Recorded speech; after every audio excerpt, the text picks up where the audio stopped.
자, 오늘은 참 전하기가 상당히 힘든 메시지를 같이 나누려고 그래요. 마음에 준비되셨어요? 예수님의 그 십자가 사건에 대한 계속적인 이야기예요. 여기는 우리 지난 시간에는 예수님이 십자가를 지셨다 할 때 단순한 그냥 우리의 죄를 위해서, 우리의 원죄를 위해서 십자가를 지셨다, 그래서 피 흘리셨다, 이 수준으로 우리가 대부분 알고 있잖아요. 그런데 우리가 지난 시간에 제가 또 칼럼에도 자세히 썼지만 이것만이 아니고 예수님의 십자가 사건은 전인적인 구원 프로그램이었다라는 말씀을 같이 나눴어요. 그러면 우리가 항상 노트에다 다시 한번 적어보세요. 전인적인 구원 프로그램이란 무언가?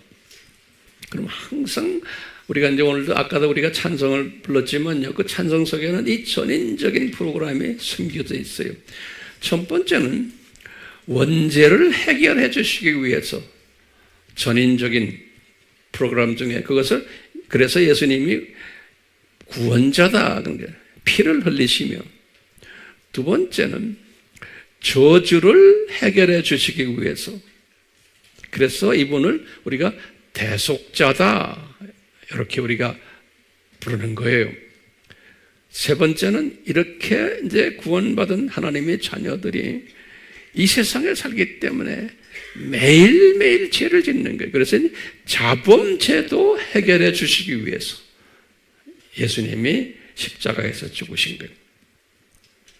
또 네 번째는 자범죄를, 다시 말하면 해결을 안 하면은, 대부분이 많이 안 하게끔 예수님이 다 아세요. 그렇기 때문에 안 하면은 우리 속에 쓴뿌리들이 항상 있기 때문에 성화가 되지 않나. 그래서 이 쓴뿌리 해결을 위해서 예수님이 죽으셨다 라는 이 네 종류의 이 해결 방안을 제시해 주시기 위해서 예수님이 죽으셨다. 이렇게 우리 한번 정리를 이제 한번 해봐요. 정리됐죠? 자, 그러면 이 정리된 것을 조금 더 구체적으로 다시 한번 또 정리해봐요. 네. 첫째가 뭐냐면, 이 네 부분을 예수님이 오늘에서는 이 내 잔을 옮겨 주십시오. 내 이 잔을 제가 이 잔이라는 표현을 써. 예수님이 잔. 우리 그래서 이 잔하는 이야기를 지난번에도 했어요. 그래서 오늘은 이 내 잔을 에 대한 신비가 있어요. 글쎄요, 첫 번째는 원죄 해결을 위해서 예수님이 드신, 마신 잔이 있어요. 이것을 성경에서는 몇 가지로 이제 표현해요. 첫 번째는 원죄 해결의 잔, 이렇게 한번 적어보시고, 두 번째는 지금 원죄 문제입니다. 원죄의 잔을, 또는 보혈의 잔, 이렇게도 우리가 표현하고요. 또 이러기 위해서는, 보혈을 흘리기 위해서는 예수님이 손과 발과 어디에? 옆구리에 찔림을 받은 거예요. 그래서 찔림의 잔이에요. 손발 옆구리 찔림의 잔. 그래서 보혈을 흘리신 거예요. 예수님의 이 보혈 때문에 우리가 구원받은 거예요. 그래서 우리가 예수님을 구원자다라고 부르는 거예요. 이 찔림과 보혈과 구원과 이렇게 연결되어 있어요. 자, 이제 두 번째로요, 우리 예수님이 징계를 받으셨어요. 그래서 이게 징계의 잔이다. 다시 말하면 저주를 받으신 거예요, 예수님이. 그래서 이것을 저주의 잔이다.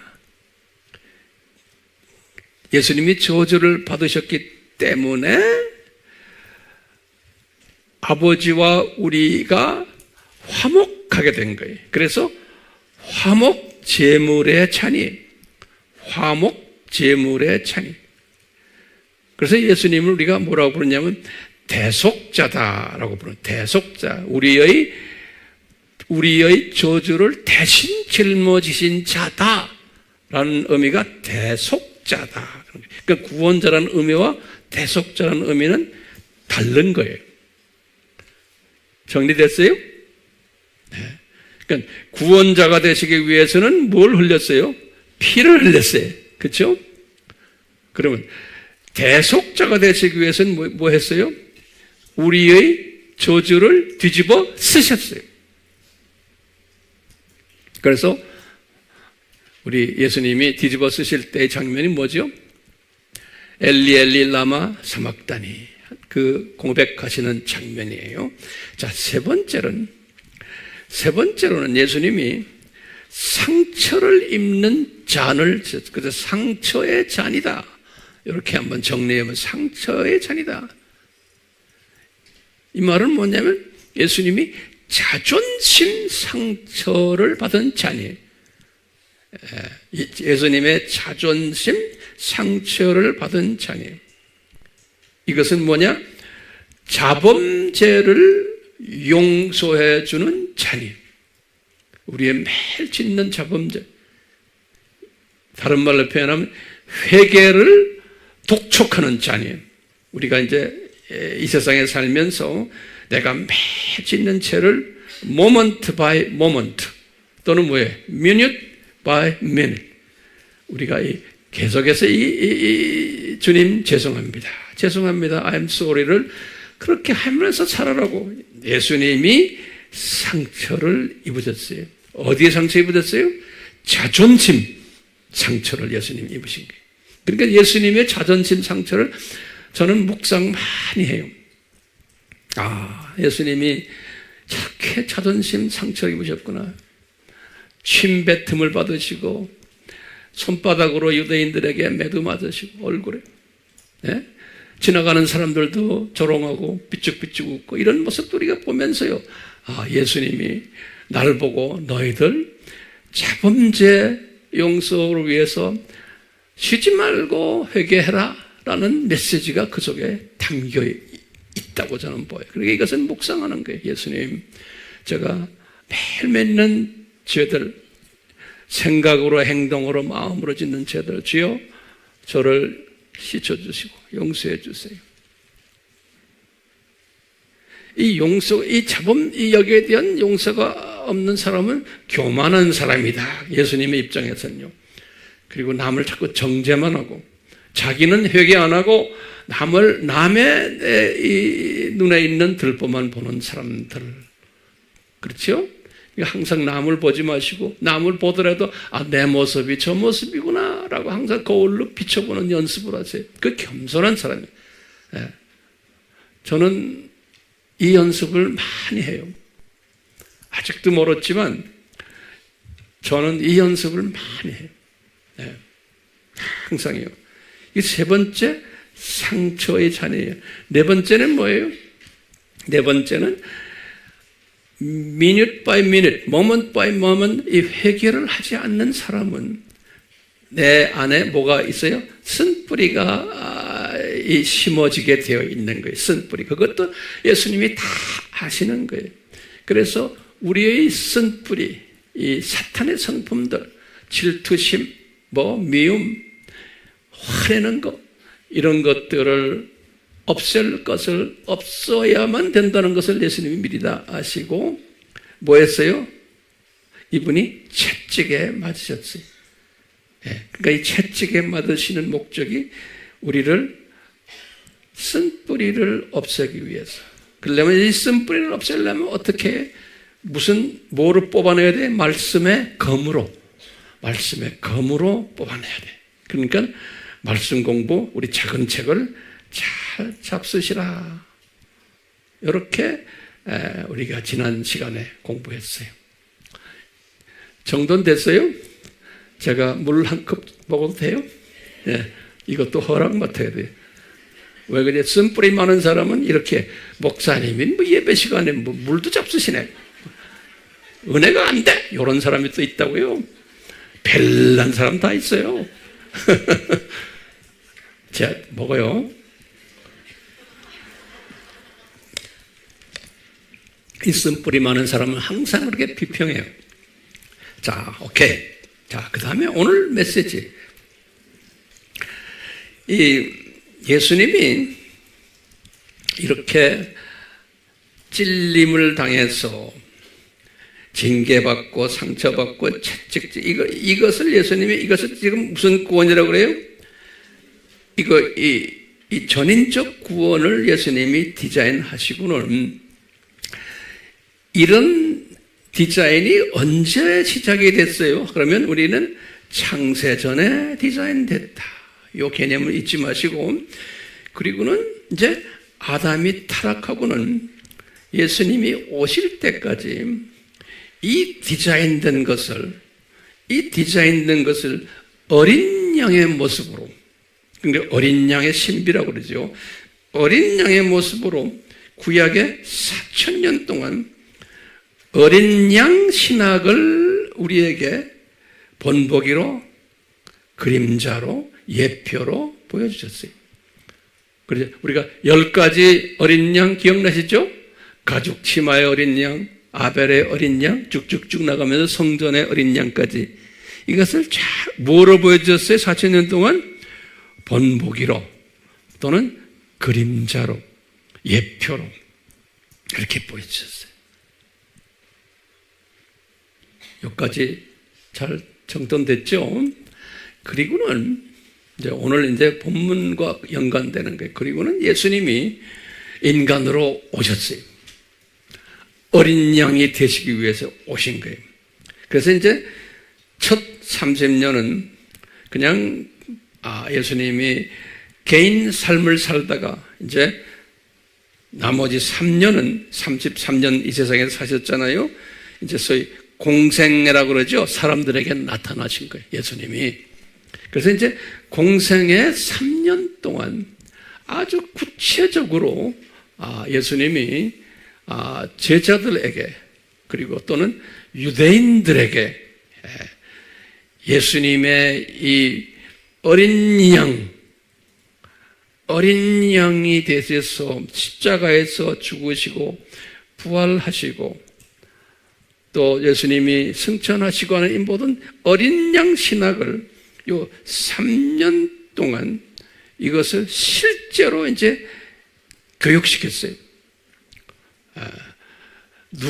누가 이 교육의 대상일까요? 유대인들에게 아무리 말해도 유대인들이 알아들어요? 못 알아들어요? 못 알아듣게 되어 있는 거예요.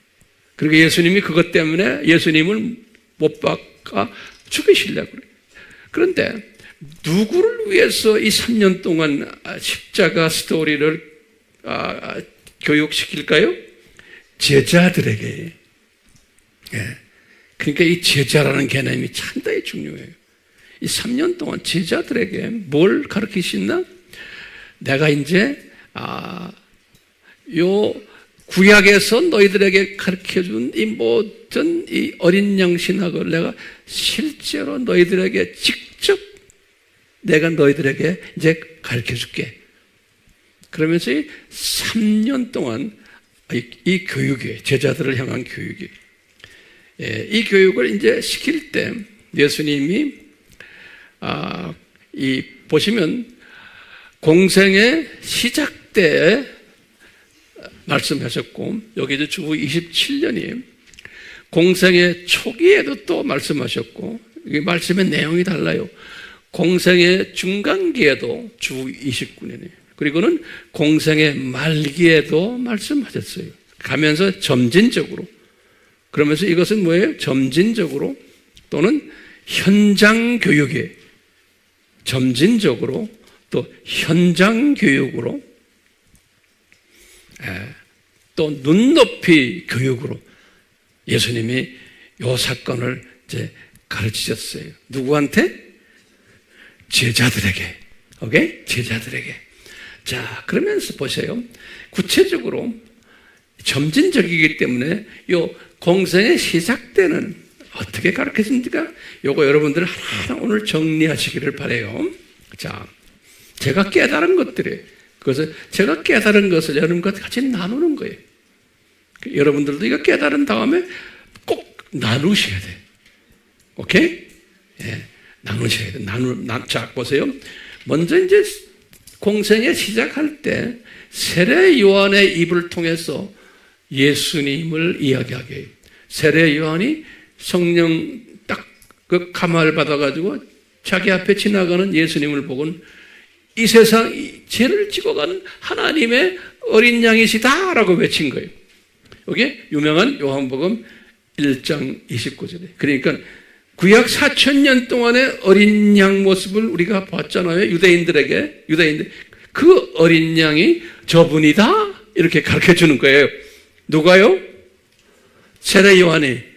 그럴 때 예수님이 들으시면서 만약에 본인이 그 어린 양이 아니라면 구약 4,000년 동안에 연습시킨 예수님이 분명히 그렇게 뭐라고 그렇게 얘야 너 뭐라고 떠드냐 이놈아 나 그 어린 양 아니다 라고 말씀하셨겠죠. 근데 예수님은 그 소리를 듣고는 가만히 계셨어요. 그 말은 뭐냐면 가만히 계셨다는 것은 소화를 못하는 사람들에게 내가 기다 말할 때가 아닌 거예요. 그러니까 그냥 가만히 계속 그냥 인정해 준 거예요. 항상 이런 식으로 예수님은 우리를 다루세요. 모르는 사람에게 뭐 아무리 하려고 해도 안 돼요. 그 그릇이 돼야 돼요. 자, 이렇게 해서 요 말씀 항상 제일 먼저 기억하세요. 요한복음 1장 29절에. 그리고는 유대인들에게 예수님이 직접 말씀하시는 장면이 뭐예요? 이게 첫 6월절 때 성전에 가셨다가 그 성전이 더럽게 된 것을 상용화된 것을 보고는 예수님이 하신 말씀, 그 유명한 말씀이죠. 이 성전이 나다 그런 거예요. 이 성전이 내 육체다. 그래서 이 성전을 헐면 3일 만에 내가 다시 재건할 거다. 예수님의 죽으심과 부활하심을 이때 이렇게 딱 성전을 가지고 말씀하시는 거예요. 여기 요한복음 2장 21절, 2장 19절에 딱 나오는 거예요. 그러니까 조금 발전됐죠? 세례 요한보다. 그렇죠? 순서가 있어요. 이 순서를 우리 잘 기억하시면서 외우셔야 될 것 같아요. 그리고는 니고데모, 아주 유명한 분이죠. 유대인 중에서 국회의원이, 그리고 부자고 지식인인 이 사람을 주님이 직접 만나서 자기 자신에 대해서 이야기하는 거예요. 그럴 때 이제 이분에게 그러는 게 얘야 모세가 광야에서 뱀을 들어 올린 것 같이 인자도 나도 십자가에 들려 올려지리라 이런 말씀하신 거예요. 십자가라는 표현은 없지만 나도 들려지리라. 이게 처음에 이제 시작 그러니까 니고데모도 그 말이 뭔지는 몰랐죠. 그렇지만 아하 이분이 언젠가는 들림 받겠구나. 어디에? 이 말씀이 요한복음 3장 14절인 거예요. 요한복음 3장 16절에 유명한 하나님이 세상을 이처럼 사랑하다. 이거 다 니고데모에게 하신 말씀이에요. 니고데모에게. 자, 여기까지 정리됐어요? 우리 교회는 하나같이 다 노트 정리를 잘 하시니까 이렇게 칠판에 정리해 드려도 좋아요. 그렇지 않은 교회는 그냥 팔짱 끼고 앉아서 귀로만 대고 듣고 있기 때문에 아무리 적어줘야 소용없어요. 그때뿐이. 자, 보세요. 공생의 초기 때 보세요. 주후 28년으로 이제 우리가 이제 보는 거예요. 그때부터 대상이 서기관들과 바리새인들이. 이 서기관들이라는 게 누구예요? 이 서기관들? 서기관이라는 말은 유대인 중에서의 유대교의 학자들을 서기관들이라 그래요. 학자들. 그 다음에 바리새인들은 뭐냐면 보수 그룹들이에요. 보수 그룹들. 이걸 바리새인이라 그러는데 사두개인은 진보 그룹들이. 이렇게 그룹이 다르거든요. 신학이 같은 성경을 보는데 이 서기관들, 신학자들과 보수 그룹들에게 예수님이 뭐랬냐면 얘들아 이 사람들이 예수님 보고 당신 표적을 좀 보여주시오. 당신이 하나님의 아들인 것을. 그러니까 예수님이 뭐라 그러냐면 니네들 구약 스토리 잘 알지? 구약의 요나의 스토리 알지? 얘들아, 똑똑한 신학자들아, 똑똑한 이 목사들아, 나는 너에게 보여줄 것은 요나의 표적밖에 보여주지를 않는다. 그러니까 요나의 표적뿐 그랬어요. 여기다 밖에. 아주 기가 막힌 말씀하신 거예요. 그러니까 이 사람들이 요나의 표적이 뭔지를 알죠? 요나가 뱃속에 들어갔다가 3일 만에 다시 나오는 거. 그렇죠? 그것이 예수님의 뭐예요? 죽으심과 부활하심을 3일 후에 이렇게 딱 말씀하시는 거예요. 그래도 이 서기관들과 바리새인들이 알아듣겠어요? 못 알아듣죠? 그렇지만 옆에 따라다니던 몇몇 제자들은 들은 풍어를 듣기만 했지 이게 무슨 뜻인지 그 사람들도 모르는 거예요. 그러다가 다시 한번 여기 보면 바리새인 그룹들과 사두개 그룹들에게 또 말씀하시는 거예요. 마태복음 16장 4절에 똑같이 얘들아 너희들에게 보여줄 것은 요나의 표적밖에 없다 그런 거예요. 조금 발전됐죠? 네. 그리고 이따가 이제 오병이어 사건이 일어났어요. 오병이어 사건이 일어난 후에 제자들에게 말씀하는 거예요. 제자들에게 뭐라고 그러냐면 진실로 너희에게 내가 말하겠다. 제자들아, 인자의 살을 먹지 않고 또 그의 피를 마시지 아니하면 너희 안에 생명이 없느니라 그런 거예요.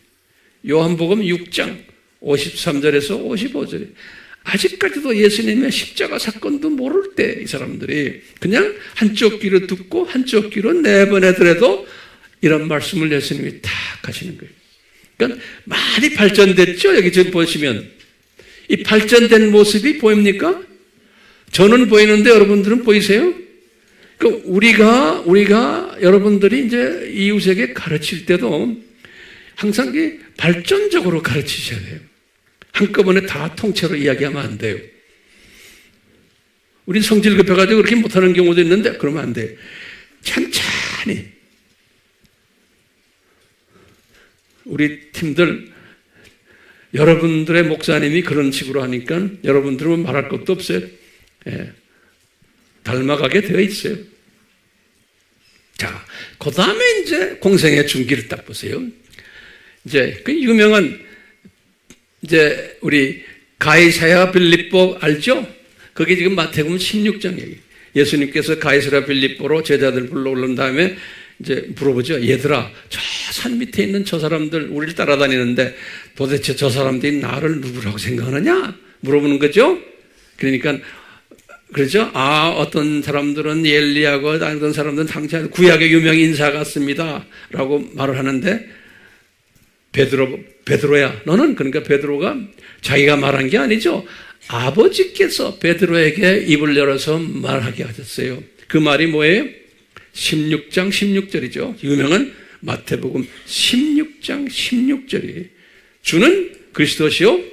그러니까 예수님, 당신은 그리스도시요 살아계신 하나님의 아들입니다. 기가 막힌 말씀하신 거예요. 기독교에 아주 예수님의 정체성을 거기다 다 집어넣은 거예요. 그러면서 예수님께서 그러시죠. 얘야, 네가 말한 것이 네가 말한 게 아니다. 그러니까 이 반석 위에, 그러니까 이 고백 위에다가 내 교회를 세우겠다는 거예요. 그러니까 교회라는 게 뭐냐? 예수 그리스도가 하나님의 아들이시고 삼위 하나님 중에 한 분이라는 걸 말씀한 기독론과 삼위일체론을 공부하는 게 교회인 거예요. 오케이? 크리스찬들이 그걸 모르고 있으면 말짱할 거예요. 이 말씀을 딱 하시고는 기가 막힌 게 이제 여기 중요한 게 뭐냐면 요 말씀을 딱 하시고는 예수님께서요 마태복음 16장 21절이에요. 21절. 요 말씀을 딱 이제 누가 했어요? 베드로가 고백한 후에 예수님이 그다음에 예수님이 그거 이어가지고 네 고백 위에 교회를 세우리라 이렇게 딱 말씀하시고는 그 다음에 21절에 기가 막힌 예수님의 말씀이 나오는 거예요. 이분이 직접 제자들에게 그런 거예요. 이때란 말이에요. 이때부터 비로소라는 말이 나와요. 이 두 단어가. 저는 한 30년 전에 이 말씀을 내가 아주 깊이 깨달았어요. 이때 비로소 이때부터야 이제 앞으로 이제 하실 거예요.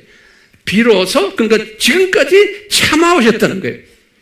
직접 말씀을 여기까지 직접 말씀을 이렇게 직접 말씀을 하죠. 여기 직설적으로 말씀하시는 게 이때부터인 거예요. 뭐냐? 직설적으로 말씀. 자기가 예루살렘에 올라가서 장로들과 대제사장들과 서기관들에게 많은 고난을 받고 죽임을 당하고, 다시 말해 고난받는 게 뭐예요? 예수님이 자존심 상처받고 그런 소리예요. 그러니까 자존심 상처받고 또 죽임도 당하고 그리고 3일에 살아나야 할 것을 must 반드시 제자들에게 비로소 가르치시리라. 이게 기가 막혀요, 안 막혀요? 네?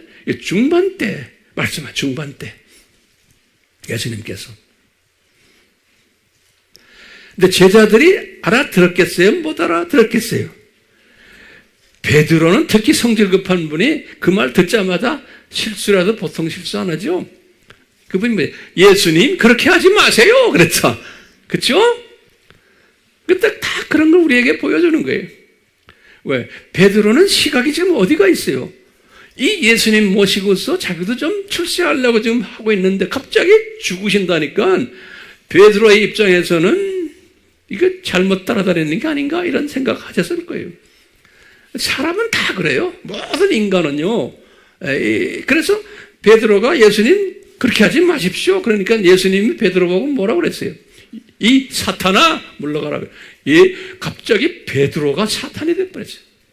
그러니까 사탄이 베드로의 입을 통해서 말하니까 베드로가 사탄이 아니고 아까 주는 그리스도시요 살아계신 하나님의 아들입니다고 말한 것도 베드로가 아니죠.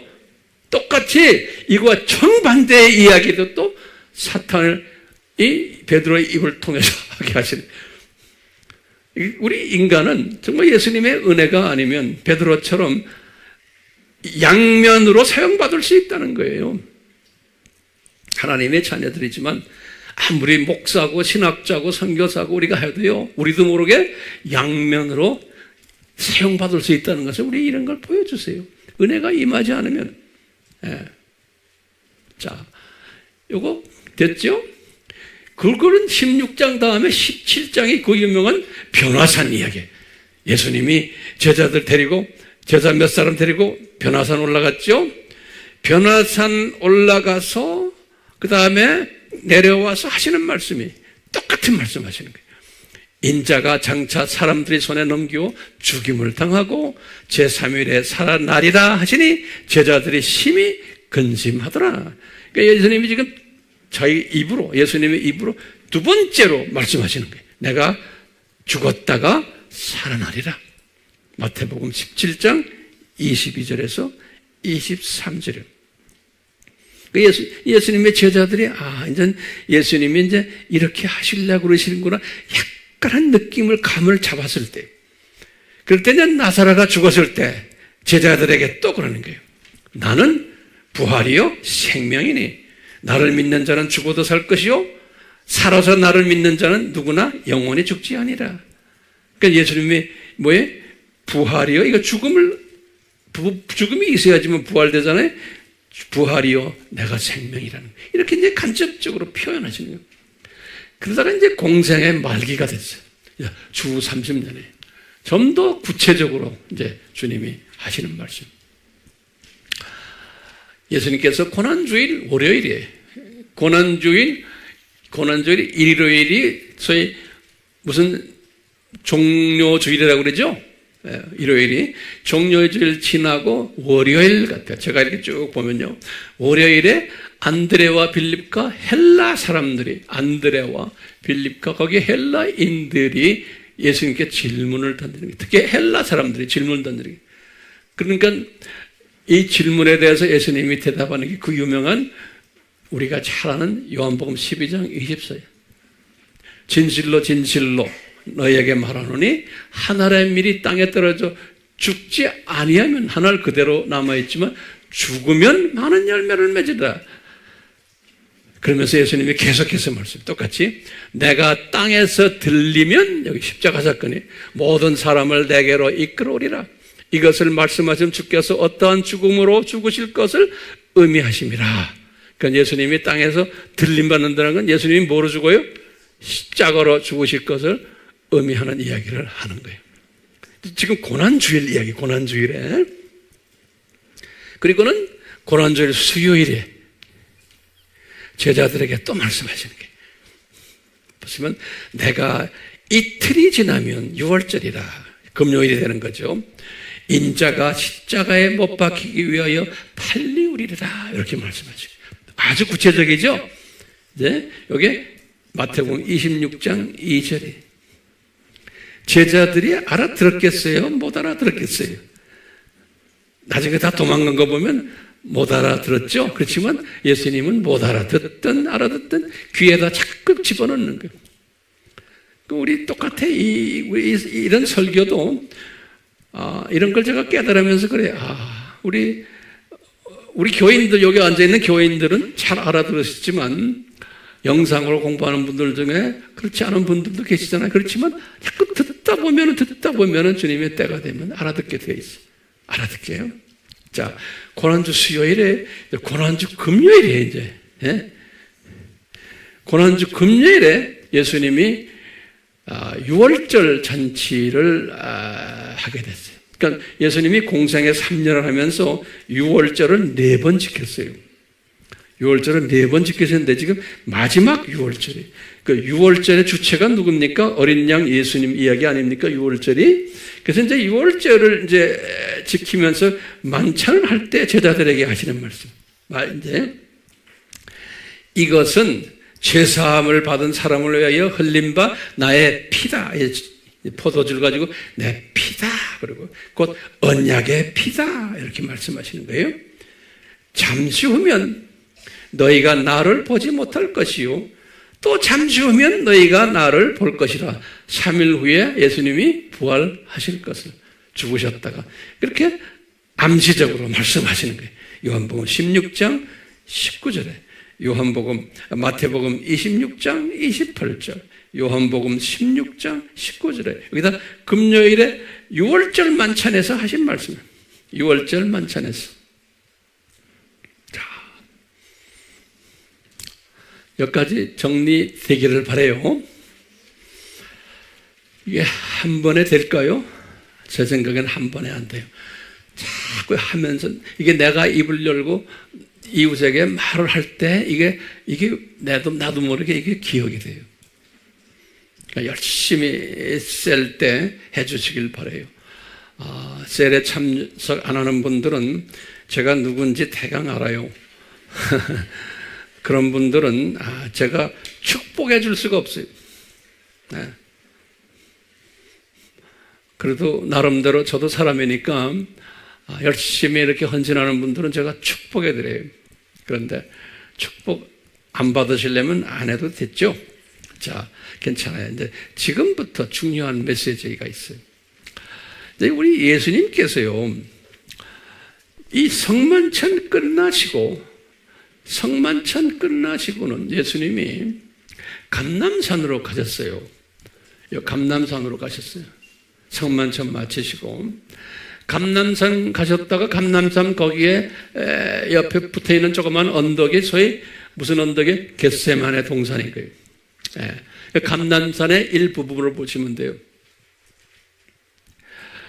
겟세마네 동산에 가시기 전에 감람산에 가셔가지고 베드로에게 말씀하시는 거예요. 베드로야, 네가 나를 3번 달기 울기 전에 3번 부인하리라. 이런 말씀을 하시는 거예요. 그러니까 성질 급한 베드로께서 뭐라고 해요? 설령 내가 주와 함께 죽을지언정, 기가 막힌 말이에요. 내가 주를 절대로 부인하지 않겠습니다. 그러는 거예요. 기가 막힌 말이에요. 이 베드로의 모습이 제 모습이고 여러분 모습이에요. 그러니까 예수님이 속으로 들으셨지만 이놈이 지금 무슨 말하는 거야? 예수님이 가만히 계셨죠. 우리 예수님은 가만 계시면 그걸 인정하시는 것 같아요. 보면요. 내가 성령 죽을지언정. 그렇게 주와 함께 죽을지언정. 다시 말하면 예수님이 언제 죽는다고 내가 곧 죽는다 그랬죠. 그러니까 예수님과 내가 같이 죽겠다는 말이나 마찬가지. 하루 이틀 있다. 그럴지언정 부인하지 않겠습니다. 어디에 그런 말 나옵니까? 그럼 감람산에서 마태복음 26장 35절. 그래서 제가 성경 구절을 하나하나 다 드리는 거예요. 막상 이런 구절을 찾으려면 한참 걸려요. 그렇죠? 그러니까 일일이 제가 다 드리잖아요. 저도 그냥 뭐 공중에서 그냥 날아오는 거, 나도 다 성경 버려서 찾아가지고 여러분들에게 이렇게 딱 갖다 주는 거예요. 나도 고생 많이 했어, 이 성경 구절 찾느라고. 나라고 뭐 특별합니까? 예. 그런데 그냥 그냥 가치 없이 생각하면 그게 됩니까? 내 걸 만드셔야죠. 자, 보세요. 그리고는 예수님께서 세 분이죠. 베드로와 야고보와 요한을 데리고 겟세마네 동산으로 갔다 그랬어요. 여기 마태복음 26장 36절 38절이에요. 그래서 겟세마네 동산에 가서 이제 예수님이 이제 기도하시는 장면이 예수님이 아주 슬퍼하셨다 그랬어요. 그리고 심히 괴로워하셨다 이렇게 기록되어 있어요. 마태복음이나 누가복음이나 보면요 자세하게 여기 예수님의 그 기도 장면을 요 마태복음 26장 39절에서 46절, 누가복음 22장 39절에서 46절 요 동네 보면 쭉 나와요. 여기 누가복음과 마태복음에 나오는데요. 이 기도 장면을 오늘 가지고 나와 여러분들 좀 깊이 좀 상고하려고 그래요.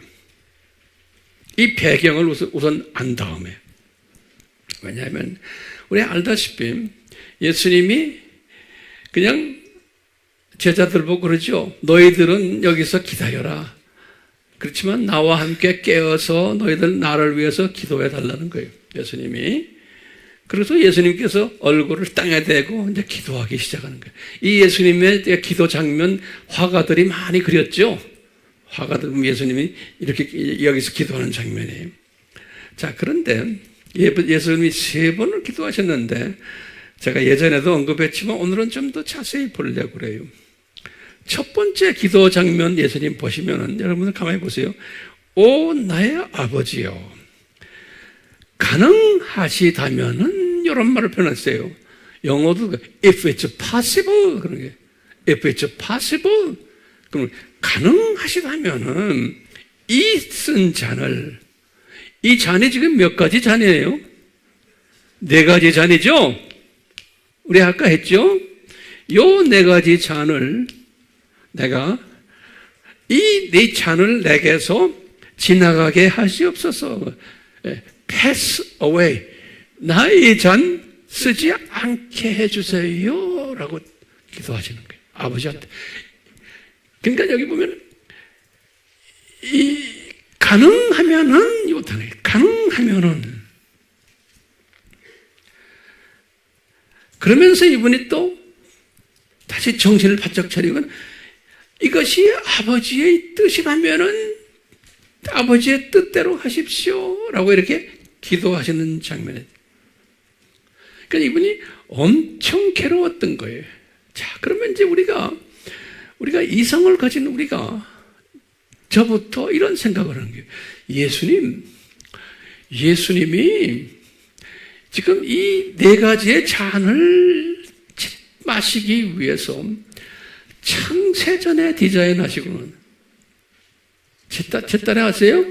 이분이 창세전에 디자인하시고는 4,000년 동안 이 잔에 대해서, 이 잔을 잡수실 것을, 이 잔을 마실 것을 미리 다 보여주셨잖아요. 유대인들에게 또 제자들에게. 그리고는 3년 공생애 동안, 지금 여기 보면은 이 3년 동안 구체적으로 여기 다 설명하셨잖아요. 내가 어떻게 해요? 죽었다가 3일 만에 살아날 것을. 그리고 이 쓴 잔을, 네 가지 잔을 내가 마실 것을 본인이 지금 창세전부터 구약의 4,000년 동안, 그 다음에 3년 동안 이 공생애 동안 이것을 구체적으로 말씀하셔놓고는 딱 지금 바로 코앞에, 이게 지금 예수님 금요일 저녁 밤이거든요. 이게 밤 한 11시경 돼요. 예. 그러면 그 다음날 아침 9시면 이제 십자가에 이제 달리시는 스케줄이에요. 근데 이분이 될 수 있다면 나 이 잔 마시지 않게 할 수 없어요? 라고 아버지께 부탁하는 이야기예요. 이게 우리를 굉장히 혼돈스럽게 하는 거예요. 최소한 저를요. 어떻게 이분이 이런 말씀 하실 수 있을까? 이렇게 창세전부터 디자인하시고는 이렇게 구체적으로, 그렇죠? 구약에 4,000년 동안에 우리 프로그램 다 공부했죠? 그렇죠? 지금 요 3년 동안 지금 제가 이거 프로그램 내가 다 지금 여러분들에게 드렸어요. 이런 분이 어떻게 이런 기도를 하실까? 이게 우리의 질문인 거예요. 이게 우리의 질문이. 그럴 때 지금부터 잘 들으세요. 이렇게 하실 때 이분이 이제 다시 한번 제가 물어볼게요. 이분이 왜 이런 기도를 하셨을까라고 하면 여러분들 노트점에 꼭 정리하세요. 왜 그럴까? 그러면 이분이 우리 빌립보서 2장 7절에 우리 아직도 빌립보서 2장 공부하고 있습니다. 빌립보서 2장 5절에서 6절 7절에 예수님이 본래 이분은 100% God이었는데 100% 하나님과 동등한 God이었는데 이 사람이 이 신성을 다 비워버렸다 그랬어요. 예, 그래서 영어로는 empty 시켰다. 헬라 말로는 케노오라는 단어에서 케노오. 그래서 사전을 찾아보면 비었다는 거예요. 완전히 신성을 비워버려서 다시 말하면 100% 사람이 되셨다라는 거예요. 이게 기독교의 아주 정통 교리예요.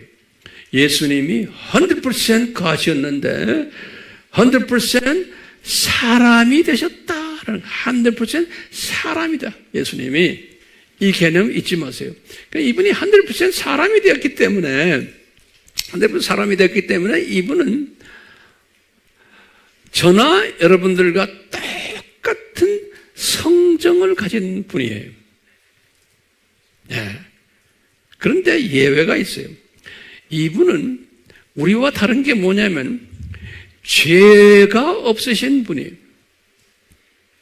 그래서 흠없는 어린 양이, 그러면 성경 구절 내가 드려요. 꼭 적어 놓으세요. 이분은 100% 휴면인데 33년 동안에 죄 없는 흠없는 어린 양이시다.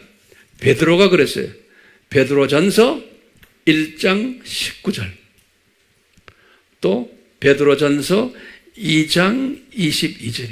그러니까 베드로가 이분을 절절절 따라다녔던 사람이에요. 처음엔 사람으로 따라다녔어요. 근데 따라다니면서 이분의 삶을 보니까 이분은 사람이지만 죄가 없는 하나님이시구나라는 걸 깨달은 거예요. 베드로가. 베드로전서 1장 19절, 2장 22절. 바울도 똑같이 그런 거예요.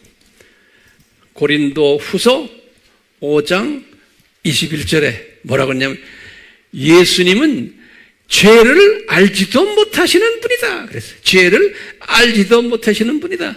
그러니까 우리 자범죄를 짓지 않으시는 분이라는 소리예요. 이분은 원죄도 없으시고. 그런데 100% 사람이 되셨다는 거예요.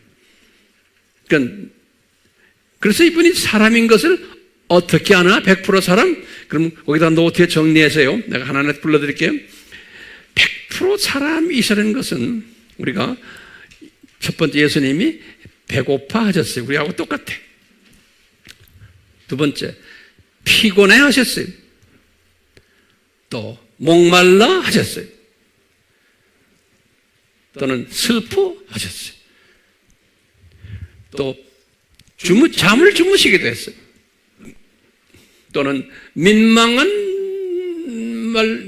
하시기도 하고 화도 내시고 엘리 엘리 라마 사막다니처럼 이분이 괴로워하시고 이런 분이었어요.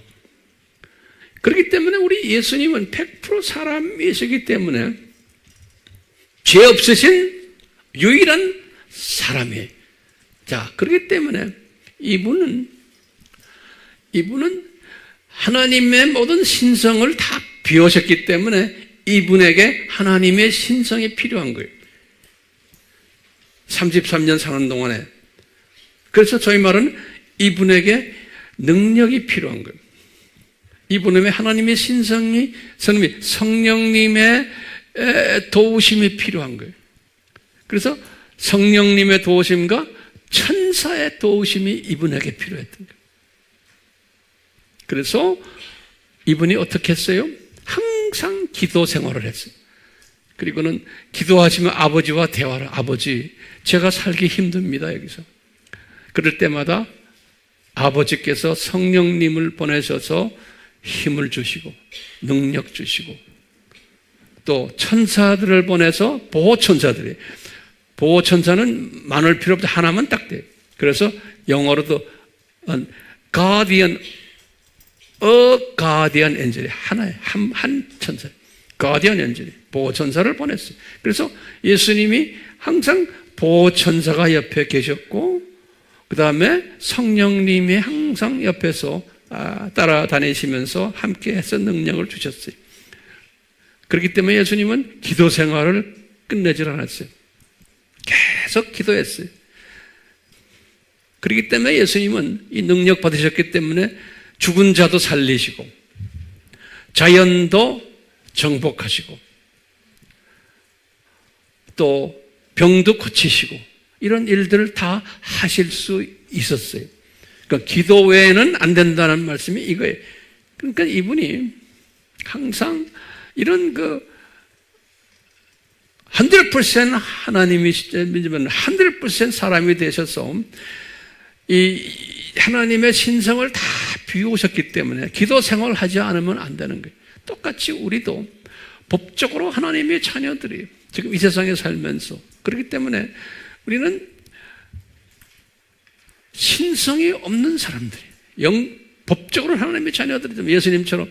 그렇기 때문에 우리는 기도 생활을 하면서 성령님의 그 능력을 받아야 돼요. 그 보호천사의 도움을 우리는 받아야 돼요. 말씀을 잡수시면서.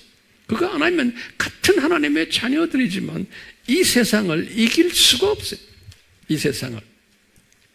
자, 지금 예수님께서요, 지금 여기 기도하시러 올라갔어요. 여기 딱 가셨잖아요. 가셨을 때, 이제 우리 생각에, 예수님이 지금 왜 이런 기도를 하셨을까, 갑자기? 예수님다운 기도가 아니에요. 나 이 잔을 안 마시겠습니다. 라는 기도예요. 그러니까 제가 딱 보니까 그 다음에 누가복음을 딱 보면 누가복음 여기 22장 23절에 딱 보면요. 거기 우리의 대답이 나와요. 뭐냐면 예수님이 이런 말씀을 하실 때 하늘에서 한 천사가 내려왔다 그랬어요.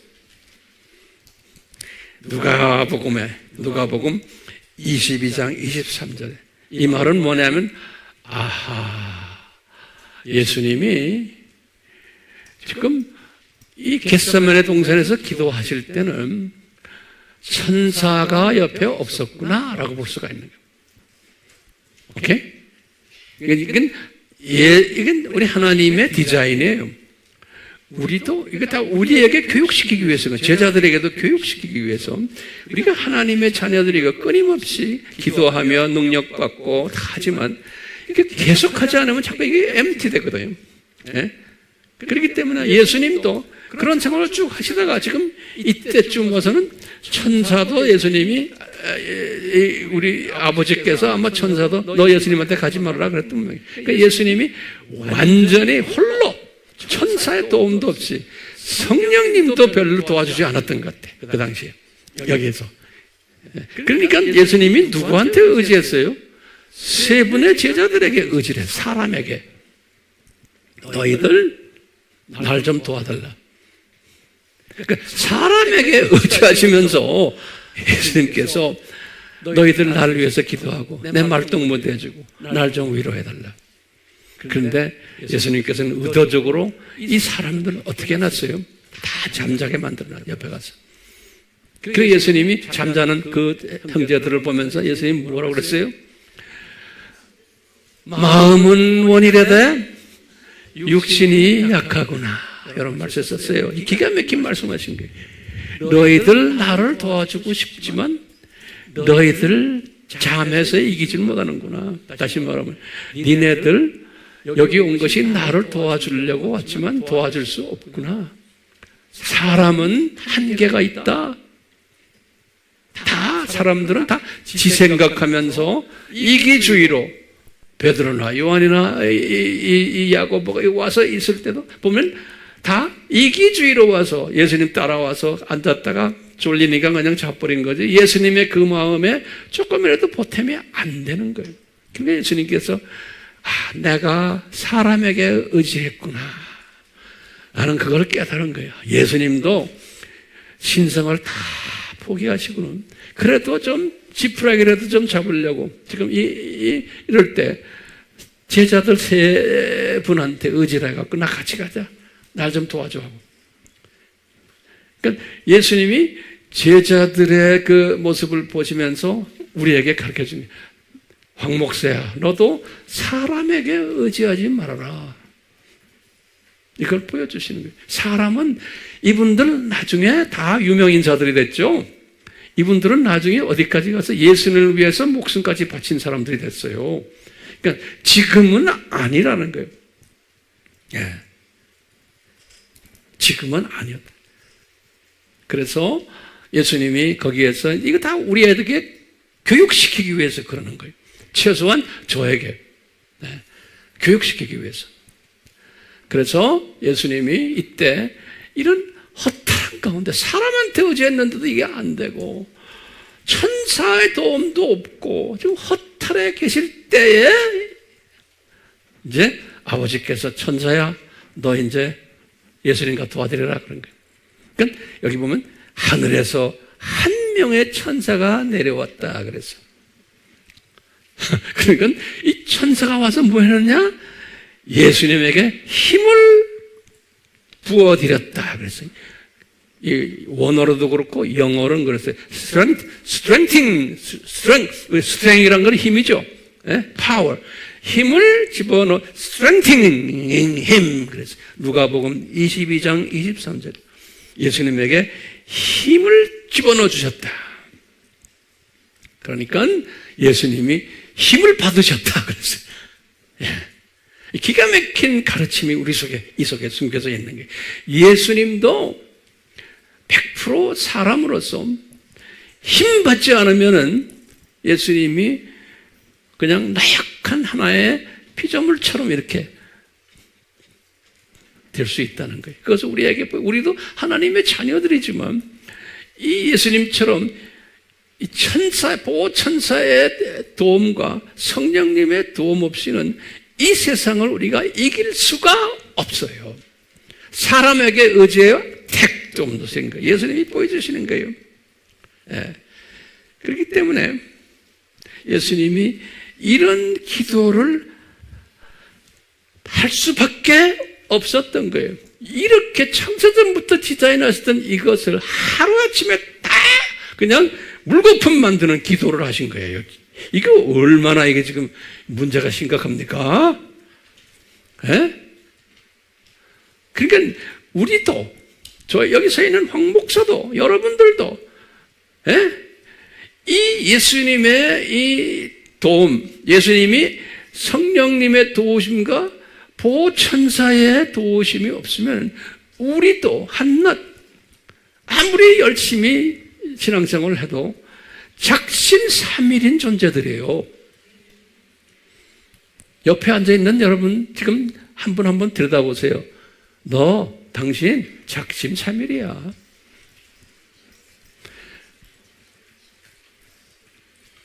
우리는 연약한 존재들이에요. 나나 여러분들이나 50보 100보들이요. 그렇죠? 그러니까 50보 100보인데 서로 사람을 믿어가도 됩니까? 안 된다는 것을 우리에게 보여주시는 거예요. 저에게 보여주세요. 네. 예수님이 천사의 수정을 받아서 힘을 얻으니까 예수님의 힘을 얻었다 할 때 한번 여기다 여러분들 나와야 되는 대답해 주세요. 무슨 힘을 얻은 거요? 네. 그럼 나한테 좀 대답해 주세요. 예수님이 무슨 힘을 얻은 거요? 그냥 성령 충만? 아니에요. 구체적으로 예수님이 무슨 힘을 얻었어요? 네 가지 잔에 대한 목적을 아셨고 그 잔을 반드시 마셔야 된다는 것 다 아셨고 본인이 직접 또 그렇게 쭉 말씀하셨는데 네 가지 잔에 대한 정체성과 절대성과 중요성을 깨달은 거예요, 이분이. 그러면서 힘을 쫙 다시 얻은 거예요. 내가 그래서 여기 왔잖아? 그 힘인 거예요. 그렇죠? 깨달음이에요. 왜 이 세상 7,000년 만들었는지도 그때 다시 깨닫게 되는 거예요. 이분이 그만큼 아주 신성을 다 비우셨던 예수님. 그래서 우리 피조물들에게 하찮은 존재처럼 보였던 예수님. 얼마나 감사해요. 이만큼 낮아진 예수님. 그래서 종처럼 되신 예수님.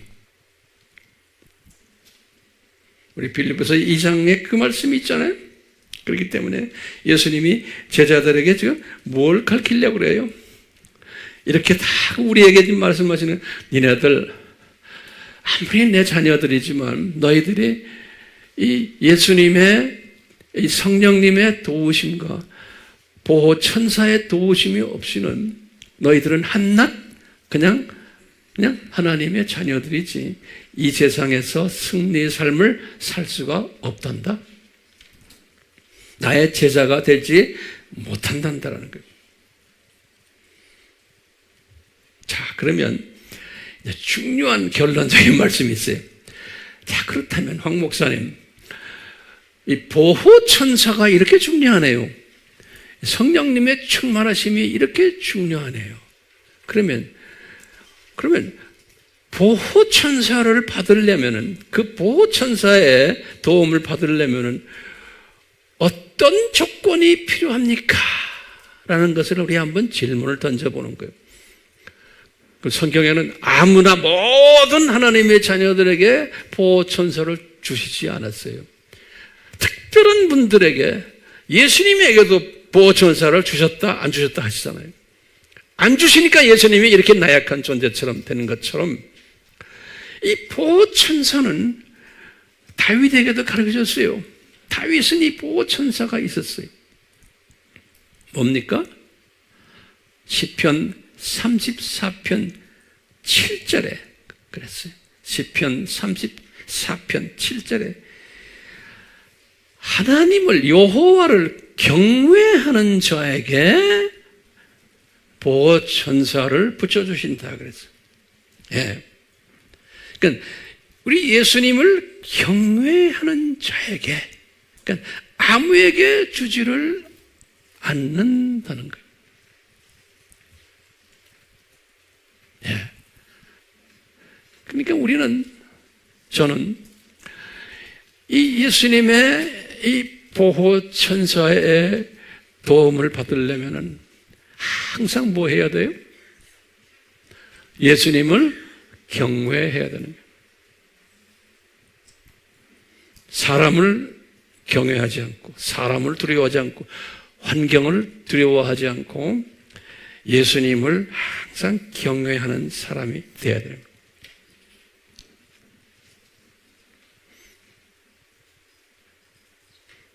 이 말은 예수님은 창조자 되시고 나의 생사 화복을 주관하시는 분이시고 역사를 시작하시고 역사를 끝내시는 예수님. 항상 이분에 순종하며 이분의 뜻을 찾는 이런 사람에게 성령님께서 보호천사를 붙여주셔서 항상 보호해 주시고 지혜를 주시고 지식 주시고 능력 주시고 힘 주시고 그렇게 하신다는 주님의 이 경험을 오늘 우리에게 가르쳐 주세요. 그러니까 예수님이 이 보호천사가 주시는 이 힘을 받아가지고 다시 말하면 이 1, 2, 3, 4의 이 비밀을 깨닫고는 다시 확인을 하고는 기도가 달라진 거예요. 두 번째 기도, 세 번째 기도 보면 기도가 달라진 거예요. 오 나의 아버지시여, 내가 마시지 않고는 이 잔이 내게서 지나갈 수 없다면 아버지의 뜻대로 하십시오. 기도가 달라진 거예요. 첫 번째 기도가 뭐였어요? 가능하시다면 나 이 잔 안 지게 해주세요. 이렇게 말씀하신 거예요. 그렇죠? 네, 두 번째 기도는 지겠습니다. 아버지의 뜻이라면 용기가 생긴 거예요. 세 번째 기도도 두 번째 기도와 동일했다고 그랬어요. 여기 보면 똑같아요. 이렇게 세 번 딱 기도하시고는 힘을 받고 이제는 1, 2, 3, 4의 이 잔에 대해서 이제 다시 한번 확인 받으시고 이제 이 잔을 이제 잡수시라는 거예요. 그러면서 제자들에게 명령하시는 거예요. 이제 너희들 자라. 보라, 때가 가까이 왔다. 인자가 죄인이 손에서 팔려오리라. 일어나 함께 가자. 보라, 나를 파는 자가 저기 온다. 가룟 유다가 나타나는 게 딱 때가 되니까 예수님이 딱 준비를 하시니까 가룟 유다가 딱 나타나는 거예요. 그래가지고 예수님을 체포하는 장면이에요. 기가 막혀요, 안 막혀요? 예? 그럼 우리는 어떻게 해야 되는 거예요? 우리 하나님의 자녀들은 우리가 지금 우리에게 맡겨주신 이 모든 사역들을 우리가 하려면은 어떻게 해야 돼요? 우리는 이 보호천사가 우리 AMI 그룹들 모든 한 분 한 분에게 항상 같이 따라다니셔야 돼. 그리고 성령님의 역사하심이 항상 우리를 지배하셔야 돼요. 안 그러면 우리도 모르게 예수님처럼 그냥 인간 수준으로 떨어지게 돼요. 그러면 냄새가 나요. 인간 수준이 되어버리면. 그러니까 빨리 우리도 회복해가지고 또 보호천사의 도움을 받아야 돼요. 그러려면 뭐 해야 돼요?